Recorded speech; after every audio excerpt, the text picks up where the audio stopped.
So this is going to be quite a personal video. I'm going to be talking about a tragedy that has affected me and everyone in my family recently. The death of my father. So my father was in his late 60s when we lost him, and even at his age, even though he wasn't exactly a young man, he still had a lot of vigor and energy, and he still had a lot of confidence. He used to run a business for many years as a technical recruitment consultant. It's one of those, those boomer jobs where essentially he would use his networking skills, because he was a very sociable man, very highly extroverted and very outgoing and confident.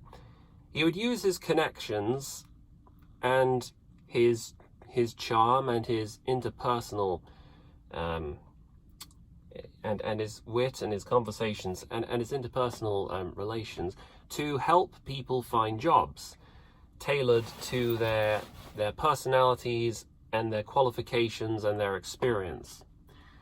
And for a while his business did pretty well up until 2008, the financial crash. Lots of people were hit hard back then, and obviously we were no exception. Since the credit crunch, Dad just wasn't able to find any clients anymore. The market was imploding. People just weren't able to find work. People weren't hiring, and his business was his own pride and joy. So it was painful for him to lose a business which he'd put so much effort into, and which he'd invested so much of his free time and energy into. But as the years dragged on, we were no longer to afford the mortgage for the house which we originally lived in, so we had to move house, and still things did not improve, so we had to move house again. It would take, goodness, I think maybe 10 years, maybe even more, probably 12 or 13 years for him to finally realize and accept that his business just wasn't going to turn a profit anymore. So he made the reluctant decision, and the quite, how can I put this? He made the fateful decision to change discipline and take on and start a new business, doing something different, which was building surveying. So that's what he did. He, even at the tender age of 66, or it might have been 67, when he should have been retiring, God bless him, he took on a RICS SAVA course. RICS is the Royal Institute for Chartered Surveyors. He took a course like this on the recommendation of a friend he knew, who assured him that there's a lot of money to be made nowadays in the surveying trade. There's lots of houses, many of which are, no longer habitable, or many of which have problems and serious defects which are in need of identification and remedies of some kind. And this is where surveyors come in. They take note of any faults and potential hazards or dangers, or things that could affect the property's value. Now, I remember it was a big running joke the entire time he was studying his course. There were times where his motivation would slump, and our mum would always nag him, say, "Come on, you get back in your box and keep doing your course. Don't be lazy." It sounds cruel the way I describe it, but she was motivating him, and we all were. We all wanted the best for him, and eventually he pulled through. He got his qualification, and he worked a brief stint for a professional surveying company, which I won't name because I don't want them to come after me after telling this. But he didn't exactly have an easy time there, mainly because, he wasn't as young as he used to be, and he wasn't getting surveys finished as quickly as a lot of the other employees there. And he lost his job there. Apparently, the reason he lost his job was some, I don't know, some vague minor indiscretion, something about parking his car in the wrong place. But we all think, basically, what really happened is that they had been looking for a reason to get rid of him, and they did that. And they did it in such a way so that they could avoid any trouble that might arise from an age discrimination suit. But Dad was not truly fazed or wounded by this blow. Instead of trying to find a job for a reputable and decent surveying firm that wouldn't treat him any worse the wear because of his age, he decided to do what he'd always done and go about things his own way. So he founded his own business. And that's what he did. He became an independent surveyor. And the way I don't quite fully understand how the trade works, because I'm not a qualified surveyor, at least not yet.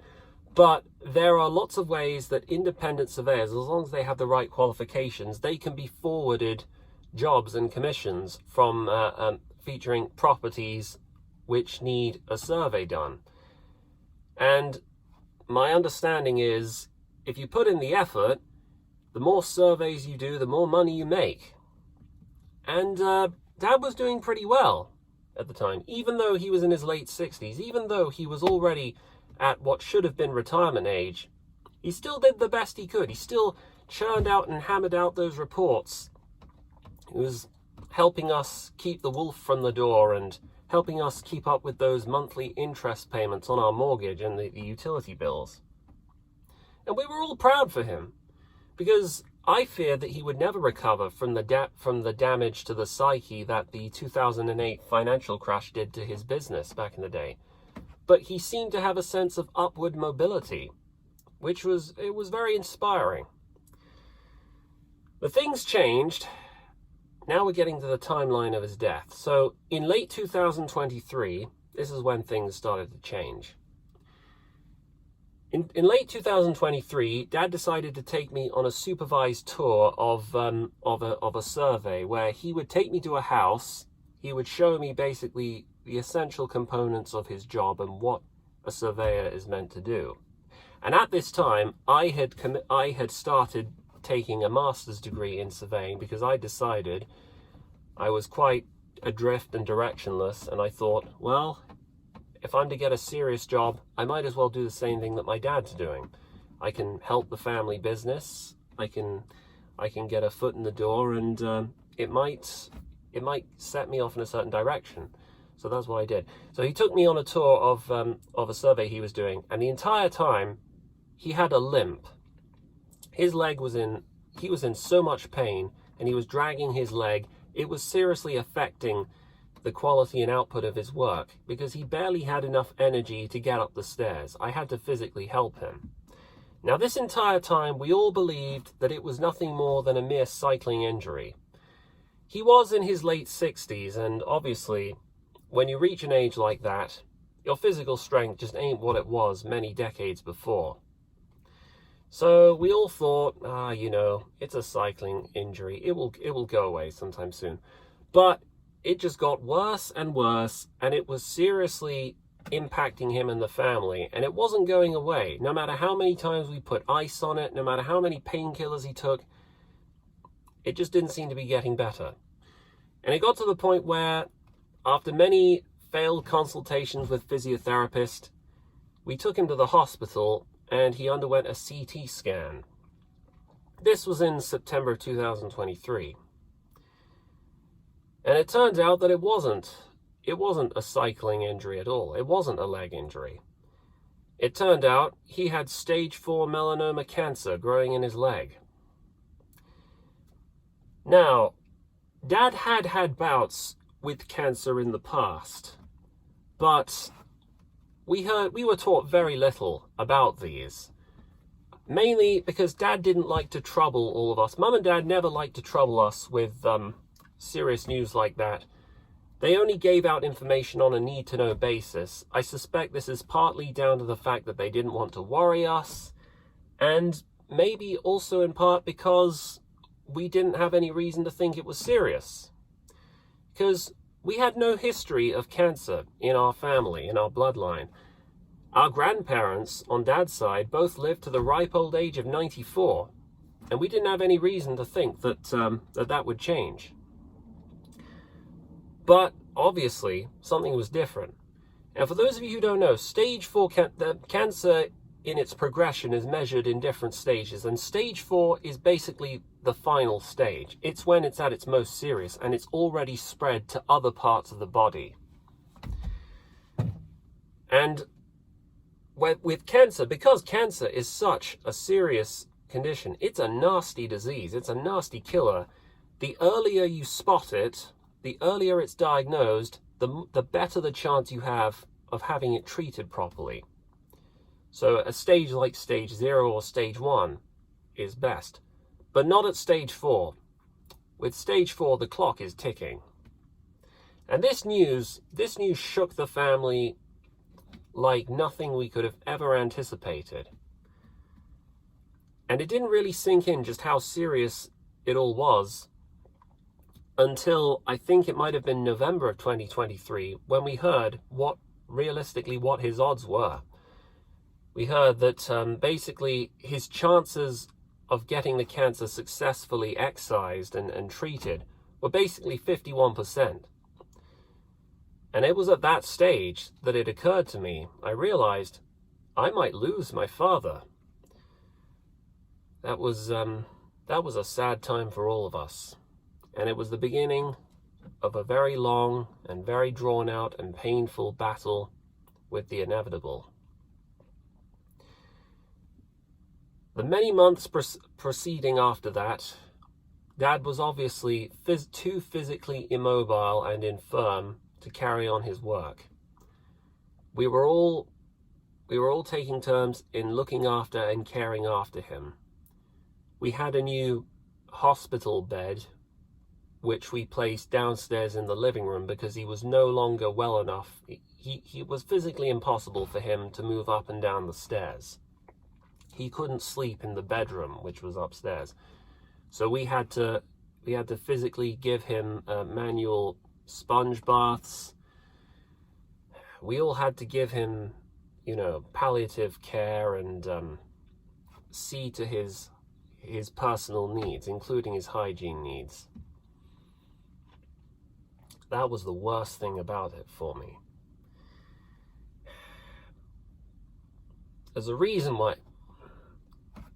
Seeing somebody in your family, someone who's always been there, who you've always looked up to and admired, being reduced to a state where he was too physically weak to lift himself out of bed, to walk up or down the stairs, to even walk around without some form of assistance like a walking stick or a Zimmer frame or a wheelchair, or to actually clean up after him when he went to the bathroom. To see him reduced to a state where he was so weak, where he did not have the strength to even put on his pants or his clothes, where he was, most of the time, he was so sedated and so put under that he could barely string a sentence together. That was a painful experience for all of us. It was one of the most humiliating and degrading things that I ever had to deal with. Dad was a man who had pride, he had physical strength, he had an appetite for adventure and trying new things. He had zest, he had social connections, he had a wit and personality, and the cancer took all those things away from him. It was, well, I don't look back on those days fondly. But I think I don't remember exactly when this was. I think it was either in January or February of the following year, an unexpected miracle happened. See, my mother had a chance encounter with somebody who just so happened to be a retired surgeon. I think his name was Dr. Dr. He was a professional surgeon and an oncologist. I think oncology is the department that specializes in cancer treatment, although I might need to fact check this, so don't go crazy in the comments if I get that wrong. Now, Dr. after taking a cursory view of my dad's treatment and the various attempted remedies that we'd gone, he obviously he had very strong opinions about the way Dad's treatment was handled. Basically, it was a combination of incompetence and bureaucracy at the hospital where he'd been treated that had meant his cancer had not been dealt with properly at a time where theoretically he could have been saved.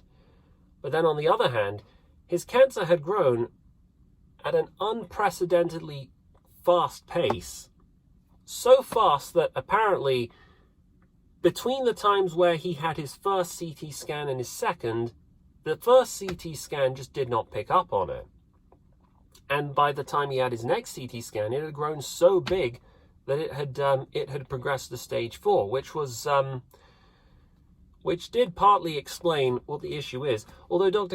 also believed, he reckoned in his opinion, the fact that Dad had taken one of the vaccine booster shots. And he said that in his experience, a lot of these vaccine booster shots, a lot of them had never been properly tested. And there had been an alarming spike in cancer diagnoses in many people who've taken them.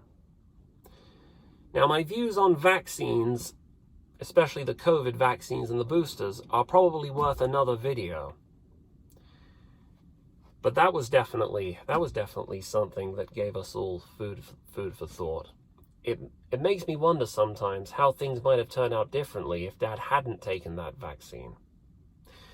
But anyway, thanks to the timely intervention of this retired surgeon, Dad's treatment did, for a while, appear to be getting better. He was becoming more socially alert.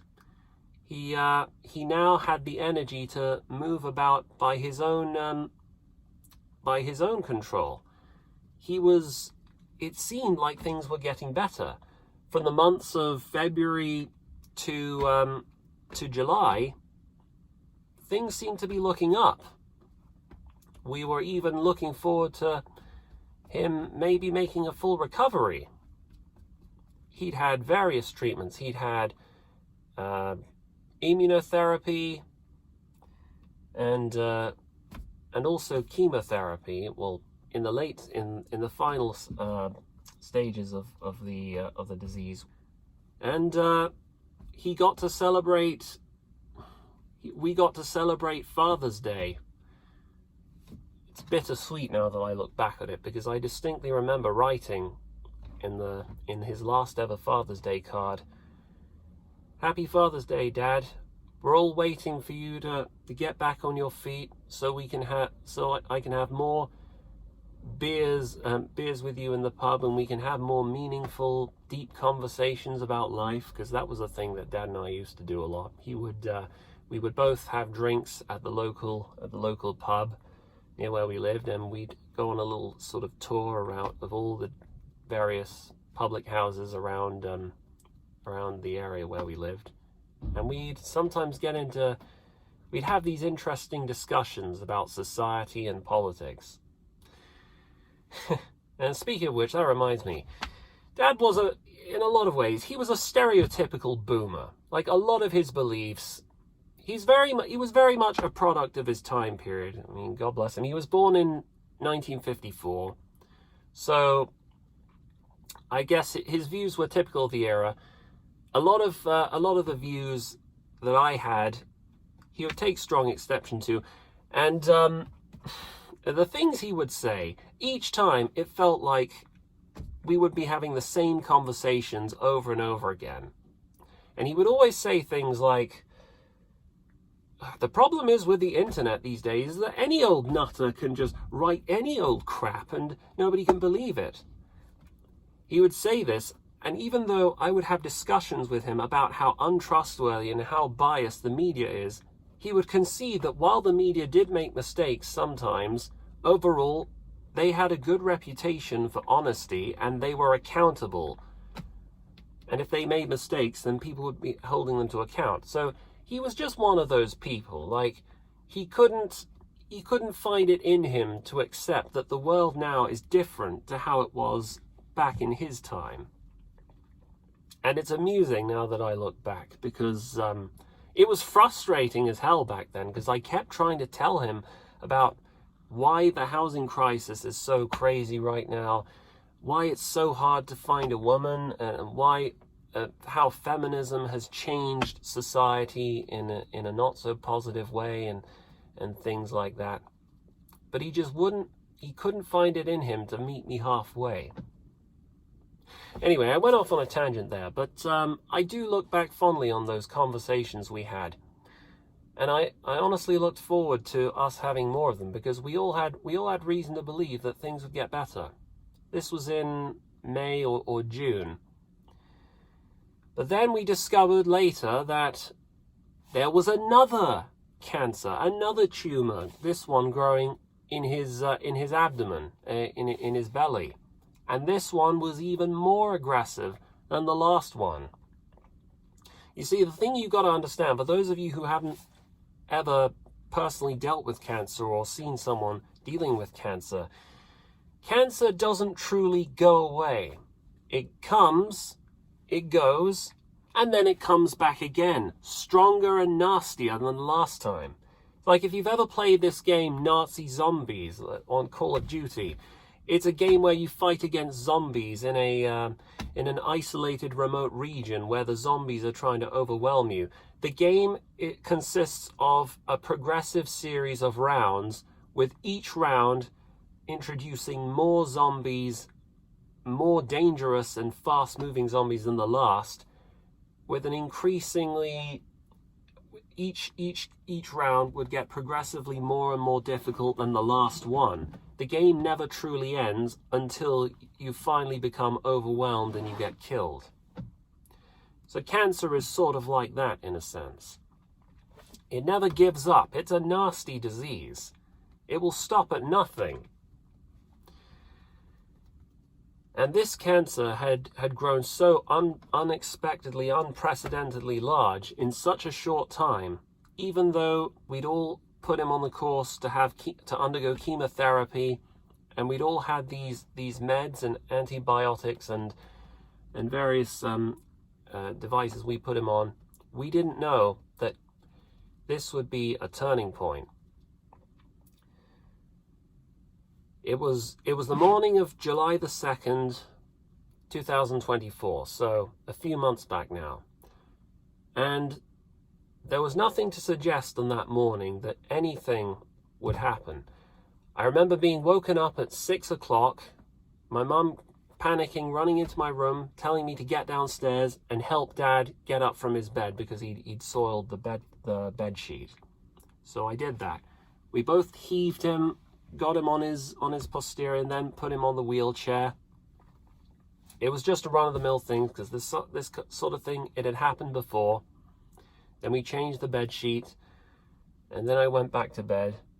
And then a few hours later, Mum had forced me out of bed once again, and this time something felt different, because Dad was clearly not in his right frame of mind.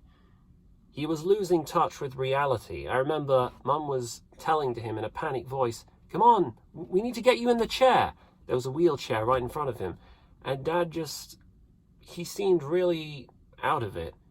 Even though the chair was right in front of him, he stared at it in a half-empty daze and said, "Chair?" It's as if it didn't register with him that the chair was right there in front of him. He was losing touch with reality. So something felt different, but even at that stage, I didn't have any reason to believe that it would be serious. But once we got him into the chair, Mum knew that something was up, because this was abnormal even for even in the many months we'd been caring after him, this was something new. We weren't sure what to do. So we made the decision we were going to move him into the car and drive over to the local hospital. But this time we got everyone out of bed and we were all going to, actually help lift him into the passenger seat of the car. This time he'd become unconscious and slack-jawed, and his mouth was open. So he was physically unable to move himself into the passenger seat. So now things were getting more serious. So we made the decision to call the paramedics. The hospital staff came round. And they came by in a very short time. I'll give them credit. They came a lot quicker than we thought they would.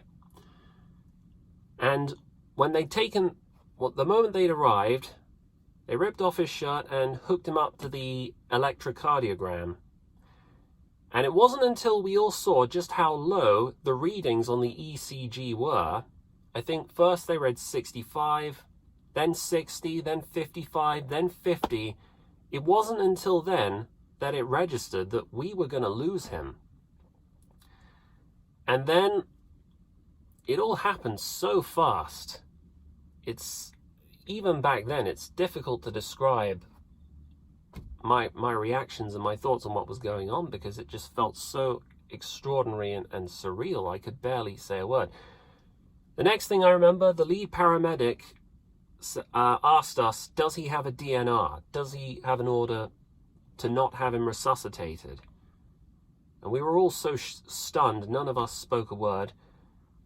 And then he said, all right, if we can have him resuscitated at this point, but if we do, there's a chance that he will reawaken as a vegetable. And then, and again, none of us knew what to say, so he made the call not to have him resuscitated. And we lost him. We all gathered round his body as he drew his final breaths on the living room floor of our house. Both of my sisters were in tears. Our mum, obviously, she was absolutely devastated. She was, in a lot of ways, she was the one who was hit the hardest by all of this. My younger brother and I, on the other hand, we were just mesmerized. We didn't have the words to articulate what was going on because it just felt so surreal. The day began like any other. There was nothing to suggest that we were going to lose him that day. Just the night before, I remember, one of the things I remember is I was going into the lounge. He was watching TV. He had a whole pint of Guinness next to him, which had been freshly poured. And I teased him and said, are you going to be drinking that? And he said, half-heartedly, nah, you can have it. So that's what I did. Honestly, I had no idea. I didn't realize that was going to be the last conversation I ever had with him.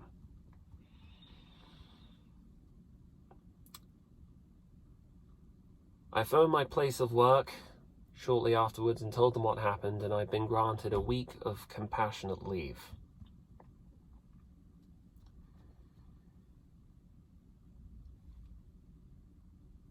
Now, losing our father, obviously, there's never a convenient time to lose your father.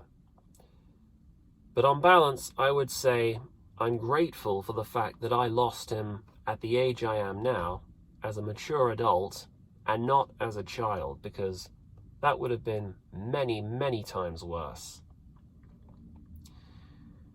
I can definitively say, if there are any children watching this who lost their parents at a young age while growing up, I understand only a fraction of the pain that you must have gone through.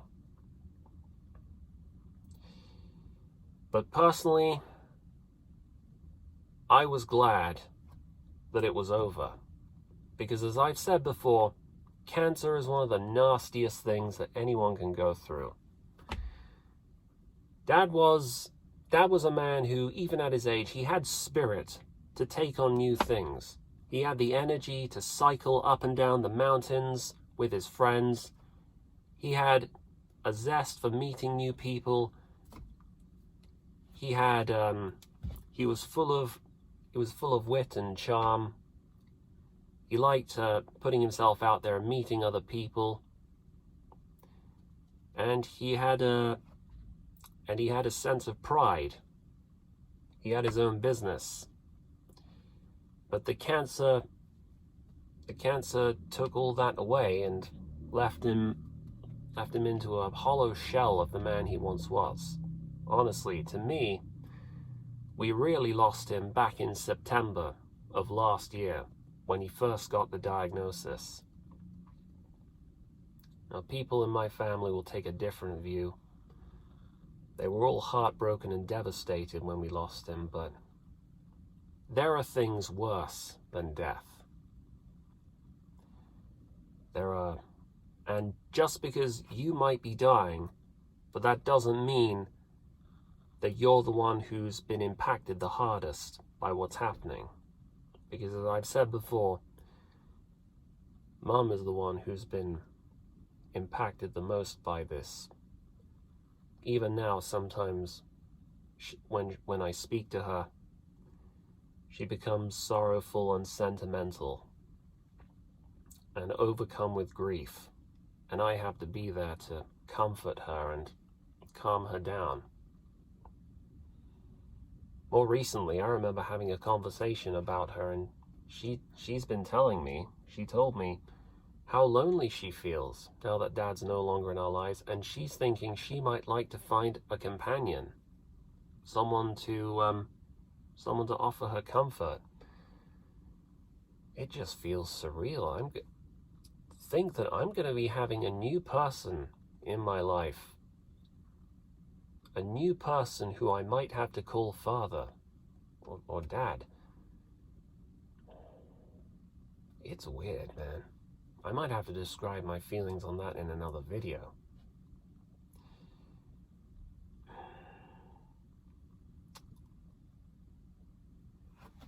And the last thing I would say is, even though Dad was delirious and losing touch with his senses and losing touch with reality, he went out peacefully, I think. He was very sleepy and